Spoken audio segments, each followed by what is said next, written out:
Hi there, I'm Matt Gemmell, an author from Scotland, and this is my video series for people who want to write a novel. This video is about finding the idea. The most common question that people ask writers is, where do you get your ideas from? And it's a natural enough question, because if you're not a writer, it can be hard to imagine how you can come up with stories on a regular basis. Thankfully, as with almost anything, and certainly with everything in writing, there's a trick to it, and it's one that you can easily learn. Imagine that you're a doctor. When you look at people, even when you're not actually working, you are going to notice symptoms.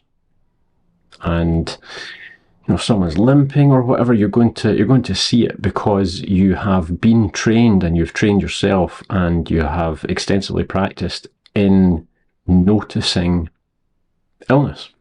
It's not just your professional identity, it's your work, and it's something you become very skilled at. Doctors, when they look at the world, I imagine, they see patients. In fact, it's probably more difficult to switch that off than to switch it on when they go to work. And the same thing is true for writers with ideas for stories. Unlike being a doctor, thankfully, it doesn't take years and years of hard work and education. What it takes is an openness to the potential of the thoughts and the observations that you have all the time anyway. A doctor can't help but see a world full of patients, and a writer can't help but see a world full of ideas. So how do you nurture that ability? How do you develop it in the first place? Well, you take a lesson from school and you start writing things down. You probably remember from school, and indeed probably from your daily experience since, that writing things down has got this sort of paradoxically beneficial quality to it, whereby the act of writing the thing down makes you more likely to understand it and remember it, which makes the written record of it less necessary. The same thing is true for story ideas. There are ideas everywhere, absolutely everywhere, all around you, every moment, virtually, and they can come from anything at all. We all recall from early childhood how we're constantly inventing things and coming up with play scenarios and so on, but many people tend to think that that's an ability that goes away as we lose that innocence and liberty of childhood. But it's not the case. It just takes on a different form. We never lose the ability. As adults, the stories that we're finding ideas from and indeed inventing all the time often take the form of worries about real or imagined things, stresses and anxieties and pessimism and doomsaying and so on. Those are all still the product of your imagination. You're still observing things that serve as an inspiration, a provocation for a train of thought which involves imagining something that could happen. So you're still using the same faculty. It's still there every single day, which is fantastic news. You don't need to search within yourself for ideas most of the time. And this is something that comes as a great surprise to people who are not accustomed to writing fiction regularly. Instead, what you need to learn to do is to recognize an idea when it comes to you, or to recognize something that is in fact an idea, perhaps in disguise. The training process for it is super easy. All you do is, whenever an idea does come to you, which might be few and far between if you're just getting started, every single time, no matter what the idea was, you commit to writing it down. You can jot it down in a notebook you carry with you. You can, more likely these days, type it into a notes app or something on your phone. The important thing is that you keep a record. And whatever you're using to jot it down should be something that's with you at all times. So the phone is a fantastic possibility there. And the important thing is you don't filter. Don't say, oh, that's not enough of an idea. It's just a character's facial expression or a location or a vague concept. You don't filter because you're not committing to using these things for a story. You are training yourself. You're training your mind that when these things do occur to you, they're important and they should be brought to the fore. They should be brought to your conscious awareness. And the best way to do it is just to never miss the opportunity to jot down anything at all that pops into your head that you recognise could be the inspiration for a story or a scene or a character or something like that. If you start doing that, you get two major benefits from almost straight away. Firstly, you obviously build an archive of ideas that you can dip into later, even if you don't think all of them are viable or can carry a whole tale. You're building up piece by piece, and surprisingly quickly, this sort of little database of ideas that you could dip into if you're looking to sort of prompt a story out of yourself at a later time. But what you will find is you probably won't need to dip into these, and it's this, just like at school, this fact of writing things down that not only makes you recall them, but will make you produce these ideas much faster than before. So having that archive to dip into is the first benefit. But the second major benefit, as I touched on before, and a far bigger one, is that you're teaching your brain, I am paying attention to these things. When you have these thoughts, these imaginings, these observations, whatever they might be, I need to know about it because I'm going to commit them to long-term storage. They have value. So please produce more of them. And that really sounds like anthropomorphizing a function of the brain, but it really does seem to work that way. The brain does seem to produce more of things that you choose to assign value to, particularly when there's a ritual of recording it involved. So don't worry about the ideas themselves as you jot them down, because you're really putting your creative muscle to work at the gym, as it were, by showing that these things have value.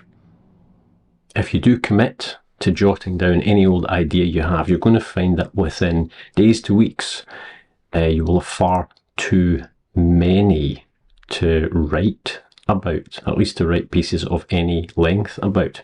You also will start to find that they interconnect. Two little idea fragments that came to you at different times feel like they go well together, or that they could go well together to produce something that could be a really interesting story. And there will be that sort of web of interconnectedness quality to it.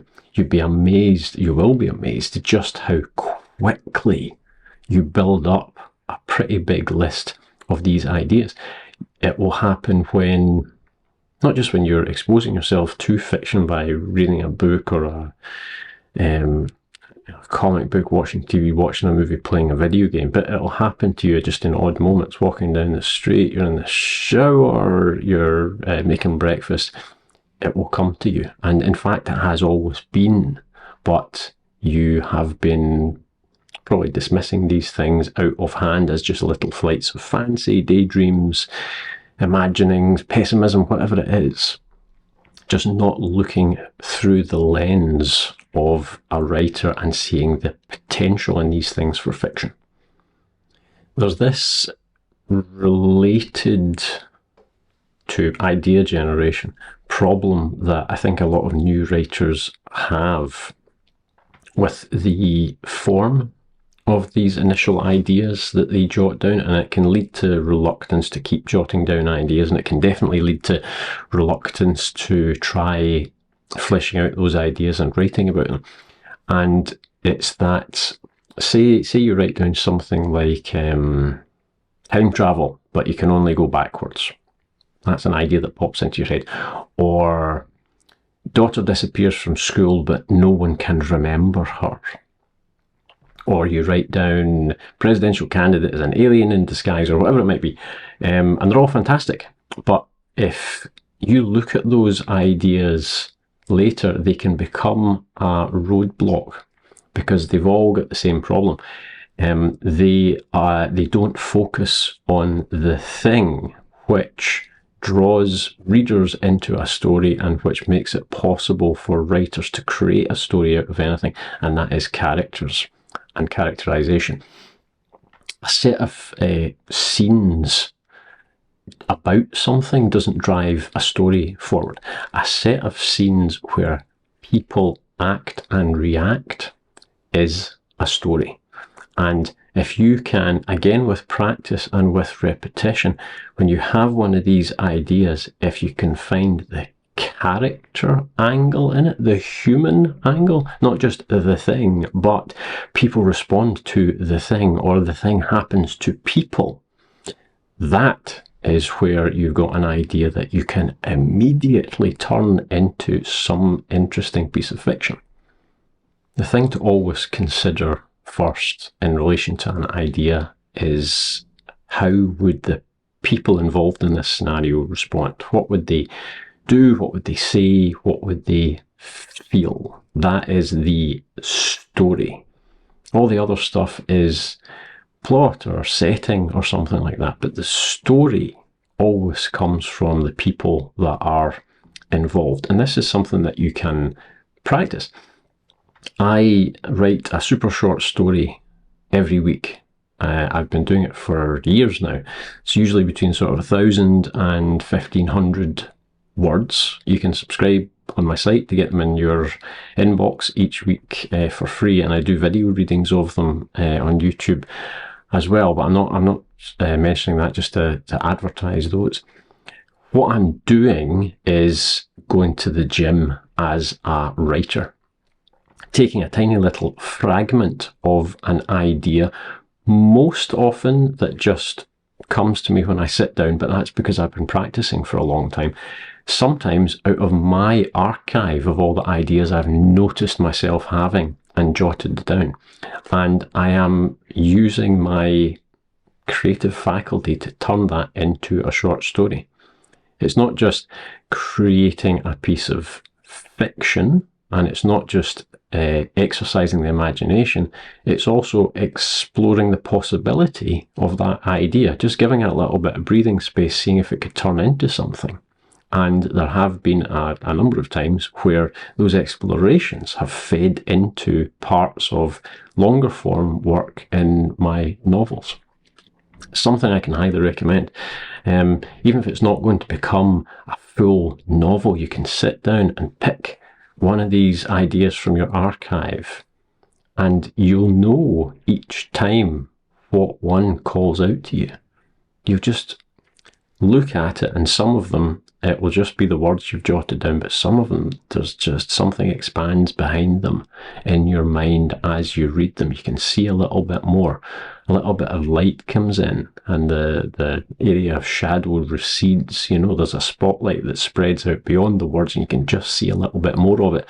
Those are the ones to take out and play with. What I've learned from that process is that you can have the most interesting, clever little idea in the world, but you can't have a story without characters, the people that it's about. Take that one that I mentioned earlier. What was it? Daughter disappears from school, but nobody can remember her. How do you get started with that? Because, where do you begin? Do you lead in with a whole bunch of backstory, the family and the daughter going to school, and something happens on this particular day, and that's kind of slow, and it's difficult to decide where you start. Whereas if you're committing to, I'm only going to do 1,000 words or something, and I need to immediately find the character angle, where do you come in? Well, that becomes a much easier thing. It's about reaction. So I would probably literally start that one with, what do you mean you don't know my daughter? You've been teaching her for 6 months. That's the distraught father or mother. And you're immediately in place. You know that the parent has come to pick up the kid and waited and waited and waited. Other kids come out, all the parents go away. Now that the street's practically empty and they're finally alarmed enough, they go in and they're speaking to staff members, and there's surprise and there's disbelief and there's anger and pushing past and going into classrooms and threatening to call the police, and it all starts to come out. And, you know, I mean, already you're 5,000 words in. Never mind 1,000, because you focused on the human angle, which is intuitive to all of us because we're all human beings.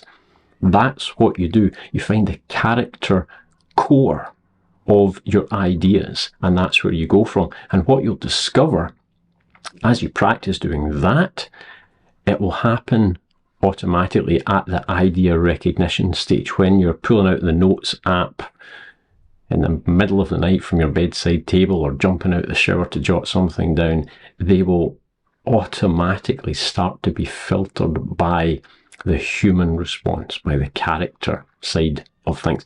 If I was ever to actually get a tattoo, which I think about off and on, but I've never actually gotten around to it, I think it would probably be just the word reaction.